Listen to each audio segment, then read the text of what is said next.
Morning. तर आज 8वी माळ होती. आमचा घट बघा किती छान उगवला आहे आणि देवाचीच कृपा. मग दिवाबत्ती केली आणि स्वयंपाकाला सुरुवात केली. सर्वात आधी मी पीठ मळून घेतलं. आज मला दोडक्याची भाजी करायची होती, तर दोडका साफ करून धुवून घेतला आणि दूध घेऊन आले. चहा ठेवला, चहा घेतला, भाजी केली आणि आईना रानात जायचं होतं. मग त्यांना उपवासाच्या भोपळ्याची भाजी आणि भाकरी करून घेतली. ओवीसाठी मेथीची भाजी केली. हे सर्व केल्यावर मग चपात्या करून घेतल्या. हे सर्व उरकलं, स्वयंपाकही झाला आणि काही काम होती ती उरकून घेतली. मग पप्पांनी रानातून कारली आणली होती, तर म्हटलं चला आज याचं कारल्याचं थोडंसं चटपट लोणचं बनवूया.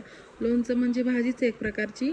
मग कारली धुवून घेतली, व्यवस्थित साफ केली, कट करून घेतली आणि हिरवी मिरची, लसूण आणि लिंबू हे 3च पदार्थ आपल्याला वापरायचे होते त्यात.